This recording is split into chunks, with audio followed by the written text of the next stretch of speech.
Corinna Edwards, the college, Corinna Edwards-Colledge, the Joint Secretary and the Brighton Hove Deputy Regional Convenor for UNISON, a trade unionist at the forefront of resisting government cuts. That is, I mean, the trade union also is forefront of fighting government cuts, but she has too. And opposing the blocking of humanitarian aid, and is deeply concerned by the attacks on healthcare and aid workers in Gaza. So please give a round of applause to Corinna Edwards-Colledge, please.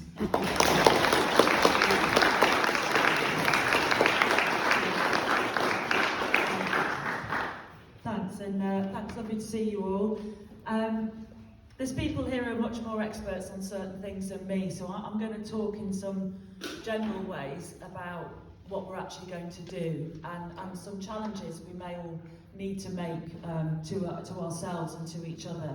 Now, we all know what's going on. I think one of the most, well, capitalism's a death cult. We know that's happening, so that's one given. But I think the best way I heard this described was when capitalism started, it was like someone planting some seeds, and then you'd grow a few plants and you'd have more seeds. So then you could plant more seeds and you'd have a field with more plants, and so on and so on. So there was some degree of creation and potentially sharing. But capitalism now is like a plague of locusts. So what it does is it sees a field full of corn and it strips it. And when it strips that field, it goes to another field and strips that one, and so on and so on. And that's why I say capitalism is a death cult, because it's destroying the planet, it's destroying people, and it is probably in its death knells. The big question is, will it take us all with it or not? And that's a big question for all of us. So we all know what's going on. We all know that the super rich, that this war machine is siphoning money away from public services, taking things out of public control, wreaking havoc with all of that. Well, we make more and more billionaires and more impoverished people and desperate people. We know that the elderly, we know that struggling families, we know people with disabilities. This is all happening, and these people's lives are being destroyed and affected. I see it all the time as a trade unionist. Every meeting now I have with the council pretty much is, what are we cutting? How do we try and minimise redundancies? How do we cope with this service not happening anymore? I didn't become a trade unionist to manage decline. I went into it to fight for rights and to increase jobs and increase opportunities. And this is another part of what's going just deeply, deeply wrong. So the big question though is, what do we do about it? Because we're probably all pretty much on the same page about what we think, about what's wrong in our levels of awareness.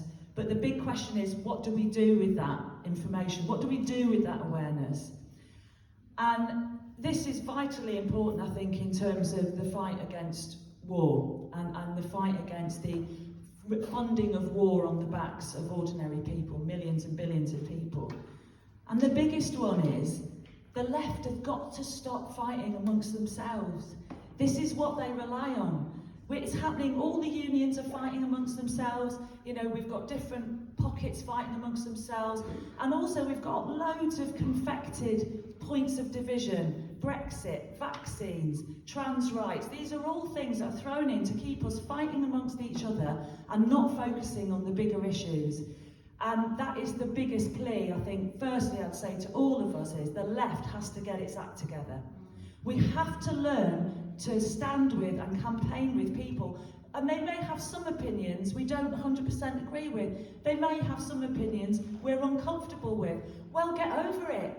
You know, we've all got to put our big girl and big boy pants on and get on with the job, because otherwise there won't be anything left. We literally have to learn to stand alongside people that we don't fully comprehend in terms of their opinions, if they're with us on the big ones, which is we are funding a war state. The world is becoming a war state. Patriarchy and misogyny are on their massive rise, and patriarchy kills more men and boys than anything else, let's face it. It sends them to war. In Afghanistan now, the infant mortality rate is 40%. And that's because women aren't getting healthcare, they're going to hospitals, there's no women now working in midwifery even. It's killing boys and it's killing men. So patriarchy as well is deeply ingrained in all of this. And if we're going to win these bigger fights, if we're going to stop the billionaires taking everything from us. It'll be the air, I tell you what, it'll be the air next, won't it? They've got the water and the land and the power and the energy and all of that. So what's left? And they literally will not stop. It's the locust, they'll keep going and keep going. So if we're going to fight those bigger battles, we've got to stop fighting each other. We really do. So that is the first thing I really wanted to say. We've got to build coalitions. So that means trade unionists, it means faith leaders, it means community activists, it means the people affected by cuts and by war. We've got to build these bigger, broader coalitions where, again, we may have to be with people who might have slightly different opinions on some things, but we've got to have some clear, simple aims. We've got to know what we're fighting, and we've got to stand together. We've got to use language that unites us and is open. So you might not want to go in a meeting and say, how do we stop capitalism? But what you might want to say is, how do we create something better? What would make things better? Things like that. Have conversations that leave some space and that don't pin people down into moral absolutes. People's assemblies, the stuff that's happening in Newcastle, brilliant stuff that's going on there with Jamie, can't remember his second name, but he's doing brilliant stuff with people's assemblies, getting people to come together, talk about how they make things better. Proportional representation, that's the biggest one. That's probably one of the wins that we could actually get. We've got a two-party system which is corrupt, dead in the water, and is disenfranchising everybody. That is one of the big fights we need to have. We need to unite the moral majority, and let's face it, over Palestine and Gaza, what is everybody saying? Literally everybody, all ages, all backgrounds, all political persuasions are saying the same thing. This is a genocide, this is horrific, I can't stand it. And what are our politicians doing? They're not representing how we feel. It's something like 80% of the country get what's going on over there. But our politicians are acting like some kind of automaton, aren't they? Some kind of soulless, heartless, bureaucratic machine. So how do we unite that moral majority that know what's going on and want to fight it? That's another really important one, and that is about having open, broad coalitions and being prepared to stand with people that might have a slightly different opinion to you. And the other really big thing, and I'm a writer as well, so this really is important to me, we've got to dismantle the stories that are trapping us. And this comes from Rebecca Solnit, No Straight Road Takes You There. I really recommend it. It's a series of essays.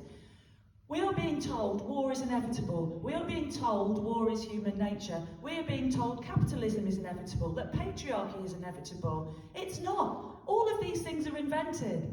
You know, if you look at the long history of humanity, actually, the vast majority of it, we were collaborative, we worked together, we knew loads of people, we travelled through different countries and did stuff together, we were artistic and creative. This is a lie. Don't believe the lie. These things aren't inevitable. But unless we start writing different stories, unless we help people understand that these things are literally the last millisecond of human history, that these things have been so rampant, we've got to start telling better stories for people to hang on to. We've got to start providing visions that people can cling on to. Because if someone can imagine how things can be better, they can move towards it. If they just believe these lies and these stories that entrap us, then that won't happen. And the thing I'd say at the end of it is be what they fear most. And I tell you what they fear most. People who are united, people who aren't fighting amongst themselves, people who are transgressive, hopeful, collaborative and joyful. That's what they fear most, and that's what we need to try and be. And if you want some recommended reading, I would say Rutger Bregman's Moral Ambition is a wonderful practical guide to how we need to change and how we can have the maximum impact. It's a really easy read, but it's incredibly powerful, and it's really helped me challenge my thinking. I need to go into spaces with people that make me feel uncomfortable. I don't mean I'm going to go in a space with a rampant racist, because I'm not going to change their mind. What's the point? But what we can do is go into the spaces with those people who know something is wrong. They can feel it in their souls and in their bones that something is wrong, but they're not sure how to express it or what to do about it. Those are the people, and they might have different opinions on us on some things, but those are the people we need to do. If you're door knocking, that's what you do. If you knock on a door and they say, oh, I'm not voting for your guy, he's a beep, you just go, thanks so much for your time, you walk on. If they go, oh, well, I don't know, I'm not sure, those are the people you target on. And I do believe it is the majority of people in this country. So, yeah, let's move forward and let's do it and let's challenge ourselves.